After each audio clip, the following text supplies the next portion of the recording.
12 वर्ष संसारात झाले होते.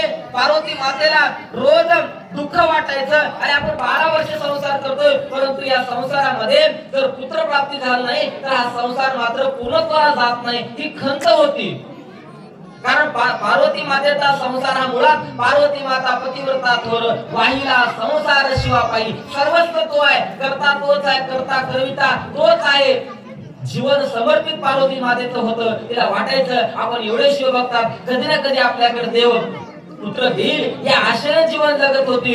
पण असं करत असताना एके दिवशी मात्र वारकर संप्रदायाची दिंडी गावामध्ये दाखल झाली. गावकऱ्याने मोठ्या उत्साहाने आनंदाने स्वागत केलं दिंडीचं. परंतु जात असताना एक वक्ता सहज बोलून गेला, संसारिक जीवाला धर्म अर्थ काम आणि मोक्षाची प्राप्ती होण्याकरता त्या संसारिक जीवाला पुत्र प्राप्तीची अपेक्षा आहे. तर पुत्र प्राप्ती पुत्र प्राप्तीनं ज्याला संसारामध्ये पुत्र नाही त्याला मात्र मोक्ष मिळू शकत नाही, त्याचा जन्म व्यर्थ आहे असा शब्द मात्र पार्वती मातेच्या कानावर पडला. सरकुनी दुःख झालं या ठिकाणी. पार्वती माता आपल्या घरी आली आणि आपले दुःख देवासमोर मांडत होती. आपलं दुःख कोणासोबत सांगावं आहे? शेजाऱ्याकडे सांगून काही उपयोग नाही. थोडं शांत बसा, वेळ कमी आहे. अतिशय आपलं दुःख आपल्या देवाला सांगत होती पार्वती माता. तेवढ्यामध्ये शिवलिंग स्वामी आले. पार्वती काय झालं, तू रडतेस काय या ठिकाणी? अपुत्रस्य गती नास्ती एवढा शब्द पार्वती मातेने म्हटलं आणि डोळ्यातून खळदिशा पाणी आलं. शिवलिंग स्वामीने जाणून घेतलं, अरे हिच्या पोटी असणार पुत्र नाही म्हणून तिला दुःख वाटत आहे. पार्वती संयम बाळग, एक विधान मुक्ती महेश्वराने. अगर आपण वीरसेव जन्मामध्ये आहात, आपल्याला मुक्ती प्राप्ती होण्याकरता पुत्र प्राप्तीची आवश्यकता नाही. होईल नशिबाने आजचा उद्या आपल्याला असणार मुलगा बाळ होईल. तू मात्र काळजी करू नकोस, तू रडू नकोस, तू दुःख करू नकोस अशी समजूत मात्र पुन्हा पुन्हा शिवलिंग स्वामी करत होते या ठिकाणी. पार्वती मातेला कुठतरी सुखमय वाटायचं, कारण आपला पती आपल्या सोबत आहे या ठिकाणी. असं करता करता आणि खरोखरच नियमितपणे हे दोन दाम्पत्य कपल्याधार जात होतं. प्रदोष शिवरात्र सोमवार जाय कपल्याधार नित्य नेहमी. आणि त्या ठिकाणी मात्र बाबा दिनोदाराजांची वस्ती होती. ज्या ठिकाणी मनमोहन स्वामी जे कपल्याधारच्या वर ठिकाणी बाबा दिनोदार राहत होते. आणि खरोखर एके दिवशी दोन दाम्पत्य दोघ जण जात होते दर्शनाला. आणि सहज असणाऱ्या दोघांनी साष्टांग प्रणिपात केला आणि सांगितलं, बाबाने आशीर्वाद दिला, पुत्रवती भव. महाराज तुम्ही दोघांना आशीर्वाद दिलाय, मला तरी वाटतं या जन्मात तरी सफल होईल की नाही असं म्हणून खरंच दिशा डोळ्यातून पाणी आलं. त्यावेळेस मात्र बाबा म्हणाले, बाई घाबरू नकोस, तू माझ्यासारख्या संदेशाचा आशीर्वाद कधीही खोटा होत नाही. निश्चितपणे तुझ्या संसारामध्ये पुत्र प्राप्ती होईल, तू काळजी करू नकोस. तुम्ही महान शिवभक्त आहात, महान धार्मिक आहात. तुमच्या पोटी असणारा धार्मिकच मुलगा जन्माला येईल, समाजाला जागृत करणारा मुलगा जन्माला येईल, हा माझा शुभ आशीर्वाद आहे. एवढं म्हटल्यानंतर मात्र पार्वती मातेला कुठेतरी सुख वाटलं. खरेच एखाद्या महात्म्याने आशीर्वाद दिला ना तो कधीतरी खरा होतो. आणि खरोखरच सांगितलं बाबांनी, जा तुमचं जे कुलगुरू आहे नागेश स्वामीकडे जा या ठिकाणी. आणि खरोखरच आपल्या गुरुमठाकडे यांनी दोघ जण असं एक दिवस ठरवला आणि गेले या ठिकाणी. आणि खरोखरच नागेशाची रोज नियमितपणे असणारी सेवा करायची, आपल्या गुरुमठाची सेवा करायची. असं करता करता मात्र आणि खरोखरच पार्वती मातेला दिवस गेले या ठिकाणी. काय आनंद झाला पार्वती मातेला. खरंच आपण गुरुच्या कृपेने आपल्याला पुत्र होत आहे, फार आनंद झाला. कारण 12 वर्षांना असणारा मुलगा होत आहे. काय आनंद असेल माहिती हे तुम्हालाच माहिती. फार आनंद झाला या ठिकाणी. 12 वर्षांना पुत्र प्राप्ती होत आहे म्हणून सर्वत्र असं करता करता पार्वती मातेला रोज ढवाळे लागायचे. रोज असणार रोज शिवपाठ वाचायची, रोज असणार ग्रंथ श्रवण करायचे, रोज ढवाळे लागायचे. तुम्हाला कोणते लागतात विचार करायचे. हृदय संपुष्टी शिव साठवावा ऐसे वाटे देवा सर्व काळ. सतत पूजा, सतत ध्यानधारणा, सतत असणार चिंतन आणि त्या चिंतनाचा प्रभाव मात्र गर्भाव झाला या ठिकाणी. आणि खरोखरच लक्षात या ठिकाणी मला एवढं सांगायचे की तुम्ही गरोदर अवस्थेमध्ये ज्या प्रकारचं चिंतन करतात ना तशा प्रकारचा तो गर्भ होत असतो.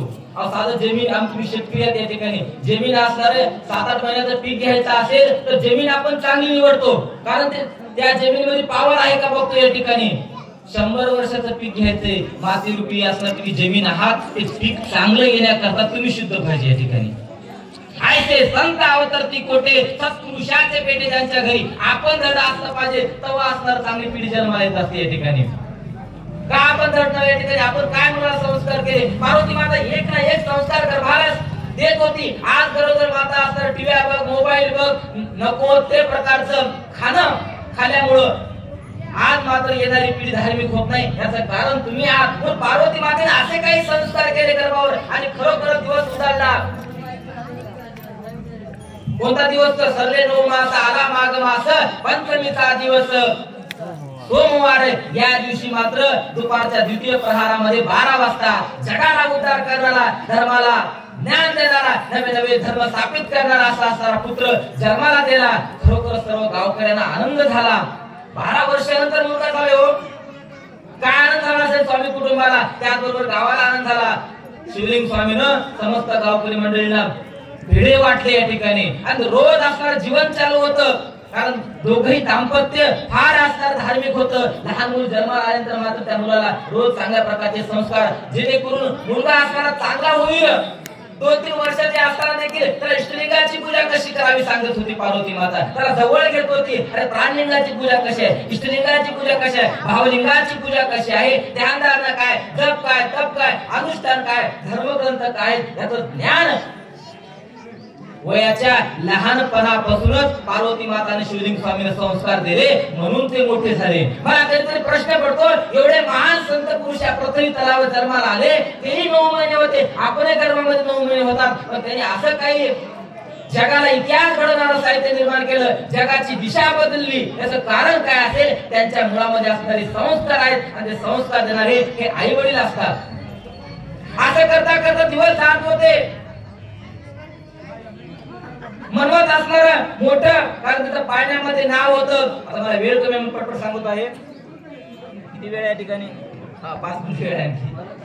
नाव पाळण्यामधील शिवराज ठेवलं होतं मेन मुलाचं नाव.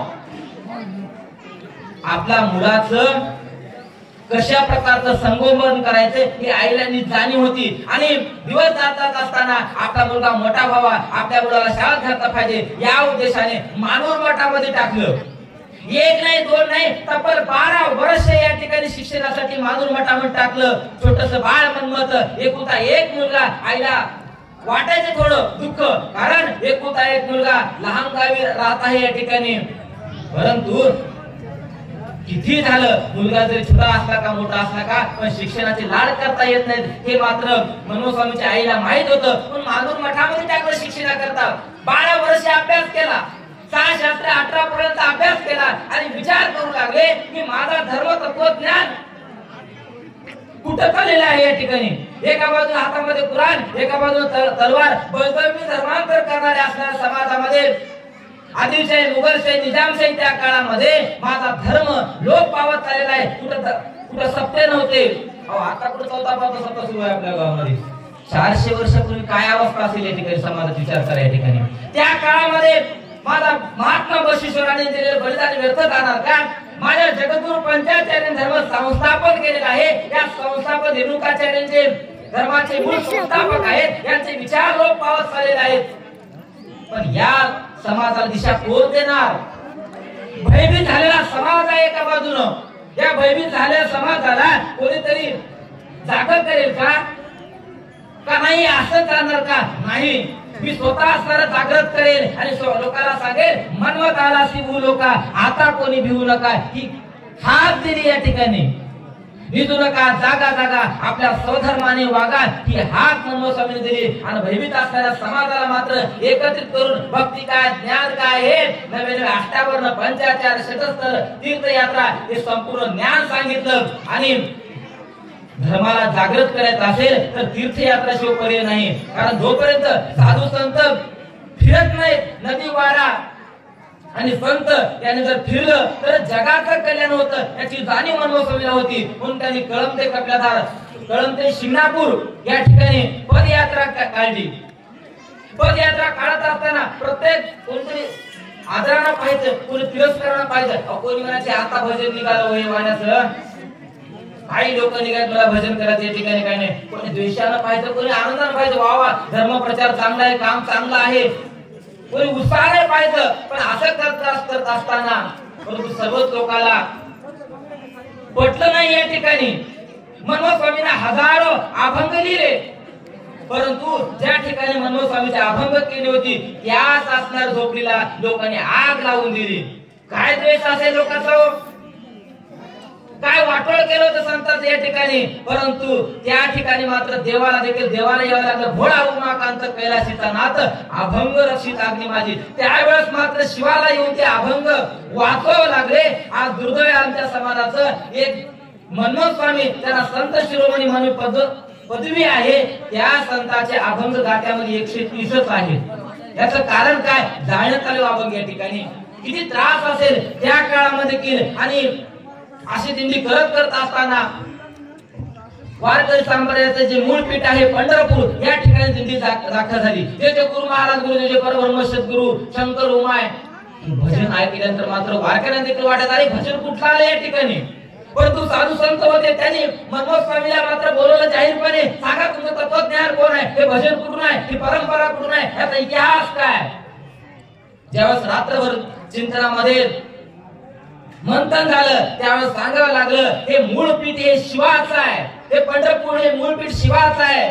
सांगावं लागलं उद्धव सांगी रुक्मिणी होय म्हणती जुनाट पुराणी सेवागमी सांगत असे. नामदेवरावांचं प्रमाण त्यांना सांगावं लागलं. त्या काळामध्ये नवे हे जे तुम्ही देव म्हणतो पंढरपूर त्यांच्या देखील मस्तकावर शिवलिंग आहे हे सांगावं लागलं. आणि खरोखरच्या वारकऱ्यांना पटलं अरे खरोखर शिव एवं जगत सर्व. ज्या गावामध्ये महादेवाचं मंदिर नाही त्या गावाचा देखील धिक्कार केला जातो या ठिकाणी. लक्षात ठेवा, ज्या गावात महादेवाचं मंदिर आहे त्या गावात देखील जाऊ नका, शास्त्र सांगते या ठिकाणी.